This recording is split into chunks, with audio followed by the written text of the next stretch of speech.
یہ سورہ کہف ہے، اس کی بڑی فضیلت ہے۔ حدیث میں رسول اللہ صلی اللہ علیہ وسلم نے ارشاد فرمایا کہ جو جمعے کے دن سورہ کہف کی تلاوت کرتا ہے اللہ اسے دجال کے فتنے سے محفوظ رکھتے ہیں۔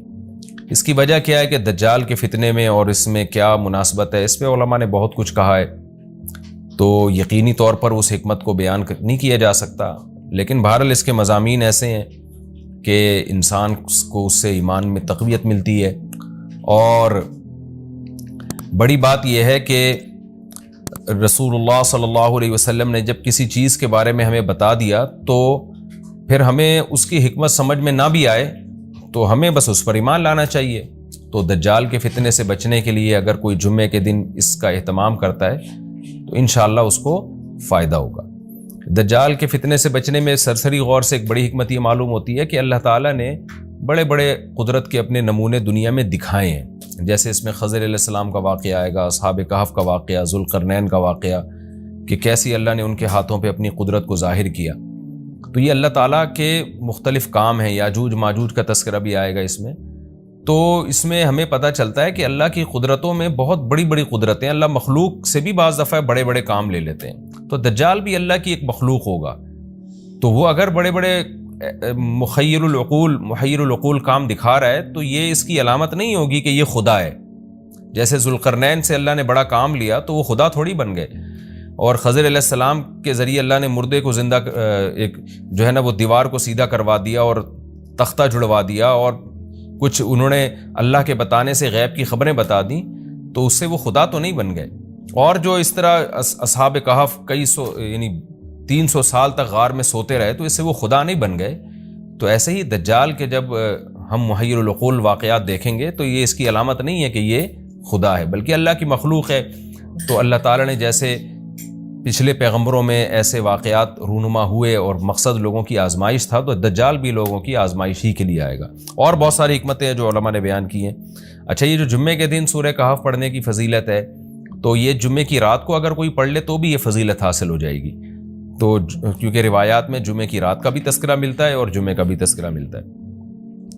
الحمدللہ الذی، تمام تعریفیں اس اللہ کے لیے ہیں، انزل علی عبدہ الکتاب، جس نے اپنے بندے پر کتاب کو نازل کیا، ولم یجعل لہ عوجا، اور اس کتاب میں اس نے کوئی کجی نہیں رکھی۔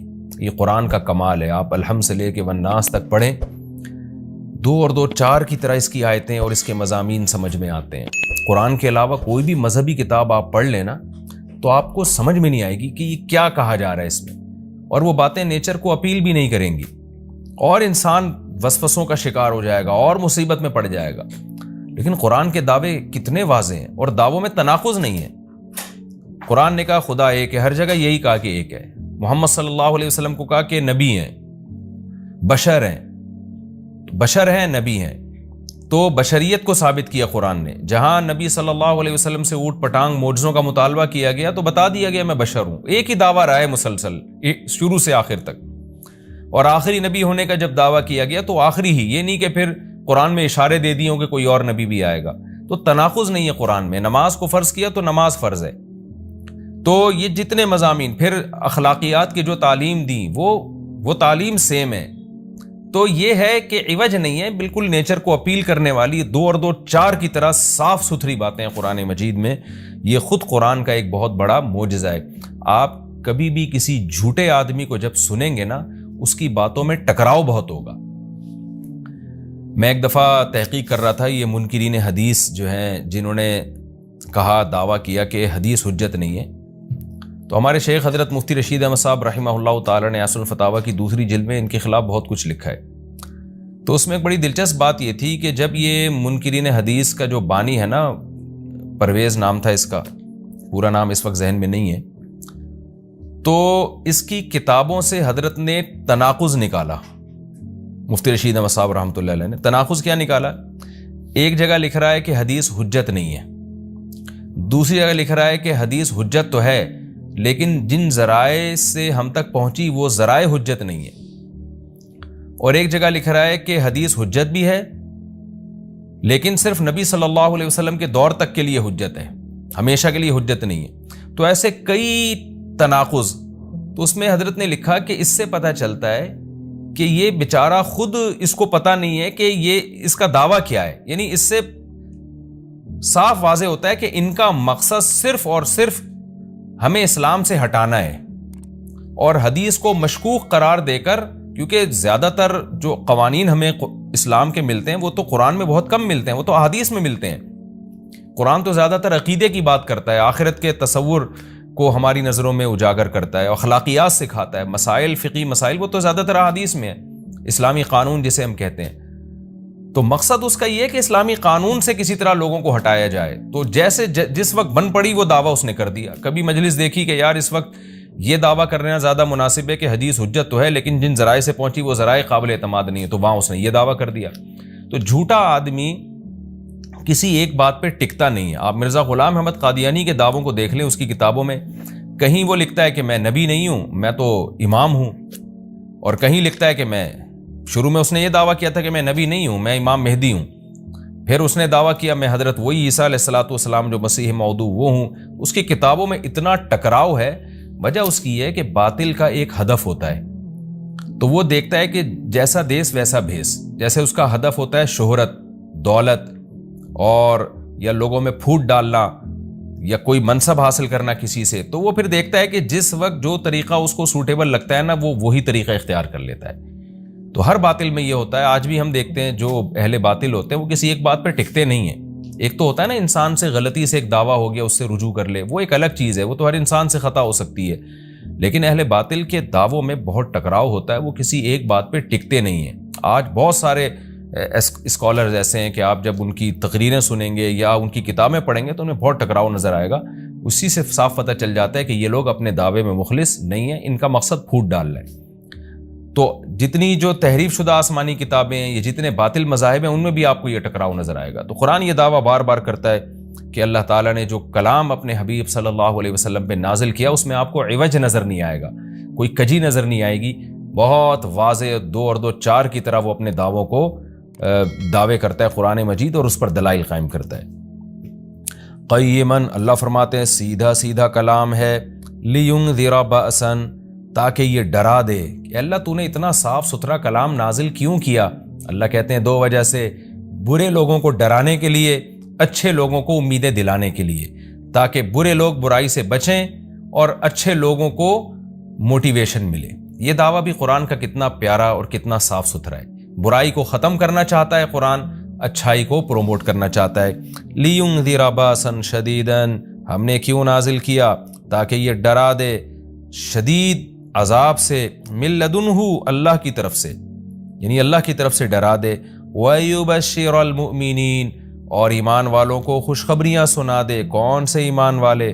الَّذِينَ يَعْمَلُونَ الصَّالِحَاتِ، جو اچھے اعمال کرتے ہیں. کیا خوشخبری سنا دے؟ ان لہم اجرا حسنا، کہ ان کو اجر ملے گا بہت اچھا، اور ایسا اجر ملے گا ماکثین فیہ ابدا، رہیں گے اس اجر میں وہ ہمیشہ ہمیشہ. وینذر الذین قالوا، اور تاکہ یہ کلام ڈرا دے ان لوگوں کو، الذین قالوا، جو کہتے ہیں اتخذ اللہ ولدا.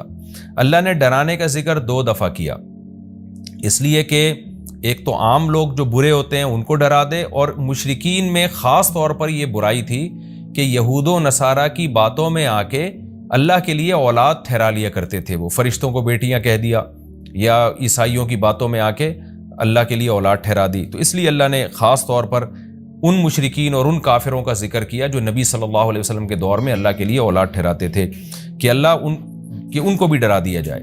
وَيُنذِرَ الَّذِينَ قَالُوا، اور ڈرا دے ان لوگوں کو جو کہتے ہیں اتخذ اللہ ولدا، کہ اللہ نے ٹھہرا لی ہے اولاد. سورہ کہف بھی مکی صورتوں میں سے ہے نا، تو اس میں بھی توحید کا مضمون بہت ہوگا. ما لہم بہ من علم، نہیں ہے ان کے لیے اس دعوے پر کوئی دلیل. ولا لآبائہم، اور نہ ان کے باپ دادا کے پاس کوئی دلیل تھی. یہ اکثر کہتے تھے نا بھائی ٹھیک ہے ہمارے پاس دلیل نہیں ہے لیکن ہم اپنے باپ دادا کو فالو کرتے ہیں. تو اللہ کہتے ہیں تمہارے باپ دادا کے پاس کون سے اس دعوے کی کوئی دلیل تھی؟ اور یہ جملہ ہلکا نہیں ہے. کبرت کلمۃ، بہت بڑا ہے یہ کلمے کے اعتبار سے. ایسا کلمہ جو ان کی منہ سے نکلتا ہے، منہ سے نکلنے والا کلمہ، یہ بہت بڑا کلمہ ہے، بہت بھاری ہے زمین اور آسمان پر، کہ اللہ کے لیے اولاد ٹھہرا دی. ان یقولون الا کذبا، نہیں بولتے یہ لوگ مگر نرا جھوٹ بولتے ہیں یہ. فَلَعَلَّكَ بَاخِعٌ نَفْسَكَ عَلَىٰ آثَارِهِمْ۔ اللہ تعالیٰ اپنے حبیب صلی اللہ علیہ وسلم کو تسلی دے رہے ہیں کہ اتنا سری جھوٹ بولتے ہیں اور آپ کی دعوت اتنی واضح ہے پھر بھی یہ ایمان نہیں لاتے، تو اے نبی کہیں ایسا نہ ہو کہ آپ غم میں اپنی جان ہی نہ ہلاک کر بیٹھیں، کیونکہ رسول اللہ صلی اللہ علیہ وسلم کا دل بہت گھٹتا تھا کہ اتنی واضح بات میں کر رہا ہوں، اتنا میرے دعوے میں اتنی کلیئرٹی ہے، اس کے باوجود یہ مانتے کیوں نہیں ہیں؟ تو غم سے آپ کا سینہ گھٹتا تھا، تو اللہ نے آپ کو بتایا کہ یہ آپ کی حالت یہ ہو گئی ہے شاید کہ آپ اپنی جان ہی ہلاک کر بیٹھیں۔ دیکھیں اللہ کا شاید یہ ہماری زبان میں اللہ ہم سے بات کرتے ہیں نا، ورنہ اللہ کے لیے تو شاید نہیں، اللہ کے لیے جو چیز ہوتی ہے یقینی ہوتی ہے۔ تو یہاں شاید کا مطلب کیا ہوگا کہ کوئی بھی دیکھنے والا آپ کی کنڈیشن کو دیکھے نا اس وقت، تو وہ کہے گا کہ آپ کی موت نہ واقع ہو جائے، اتنا غم ہے آپ کو۔ تو مقصد ہے غم کی شدت کو بیان کرنا۔ تو اللہ فرماتے ہیں شاید کہ آپ اپنی جان ہی ہلاک کر بیٹھیں ان کے پیچھے، یعنی ان کے غم میں۔ اگر یہ لوگ اس قرآن پر ایمان نہ لے کر آئے، اسفا، افسوس اور غم میں آپ کی جان ہی کہیں آپ ہلاک نہ کر بیٹھیں۔ پھر آگے اللہ بتا رہے ہیں کہ یہ ایمان کیوں نہیں لے کر آتے۔ آپ غم نہ کریں، آپ کی دعوت میں کوئی کمی نہیں، آپ کے دلائل میں کوئی کمی نہیں، ایمان نہ لانے کی وجہ ہم بتاتے ہیں کیا ہے۔ کچھ لوگ لائیں گے، کچھ نہیں لے کر آئیں گے، وجہ کیا ہے وہ ہم بتا رہے ہیں اگلی آیت میں، اِنَّا جَعَلْنَا مَا عَلَى الْأَرْضِ، ہم نے بنایا ہے ہر اس چیز کو جو زمین کے اوپر ہے، زینت اللہ، زمین کے لیے، یعنی زمین والوں کے لیے زینت، اٹریکٹیو بنایا ہم نے۔ زمین اجڑی ہوئی ہوتی، کسی کا دل ہی نہ لگتا زمین میں، تو سارے آخرت ہی کی فکر میں لگ جاتے، لیکن زمین میں اٹریکشن ایسی پیدا کر دی ہے کہ یہ اللہ سے غافل کرتی ہے، حق سے دور کرتی ہے۔ ہر آدمی اس زمین کی زینت کو حاصل کرنے کی کوشش کرتا ہے۔ زینت وہ چیز ما یتزین، جو مزین ہوتی ہے اور جس کی طرف انسان کی اٹریکشن ہوتی ہے، چاہے حقیقت میں وہ اٹریکشن کے قابل ہو یا نہ ہو۔ جیسے گندگی کا ڈھیر ہے، اٹریکشن نہیں ہوتی، لیکن آپ نے اس کے اوپر ایک خوبصورت ململ کا کپڑا ڈال کے خوشبو چھڑک دی تو اب وہ دیکھنے میں بھلی لگنے لگے گی۔ تو جو چیز دیکھنے میں بھلی لگتی ہے اس کو مزین کہا جاتا ہے، چاہے حقیقت میں ہو یا نہ ہو۔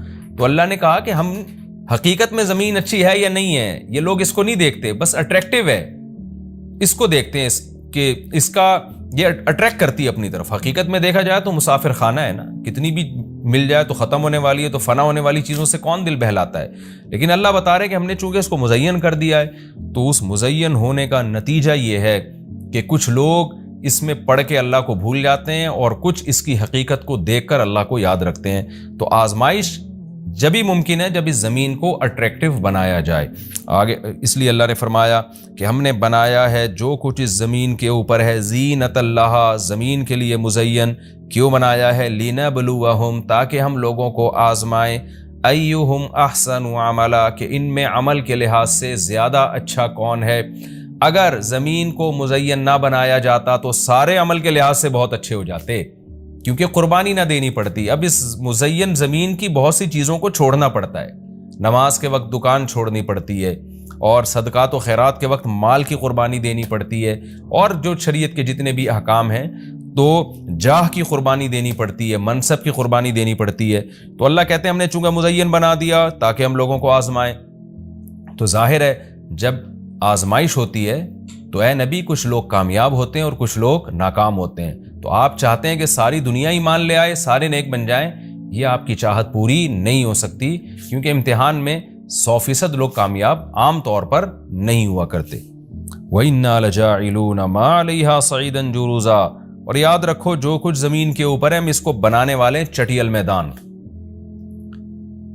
یعنی اللہ نے جب یہ کہا نا کہ زمین کے اوپر کی چیزوں کو ہم نے مزین کر دیا، تو آگے نافرمانوں کو ایک دھمکی بھی دے دی ہے کہ تم جو اس میں پڑھ کر ایمان سے اور نیک عمل سے غافل ہو رہے ہو کہ بھئی اتنی اٹریکشن ہے، تو اس کا ایک دوسرا پہلو بھی ہے۔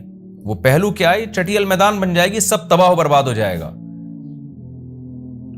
یعنی ایگزامینیشن ہال میں جب جو نعمتیں آپ کو دی جاتی ہیں وہ ہمیشہ کے لیے تھوڑی دی جاتی ہیں، وہ تو اس وقت تک کے لیے دی جاتی ہیں جب تک امتحان چل رہا ہے، اس کے بعد وہ لے لی جاتی ہیں واپس۔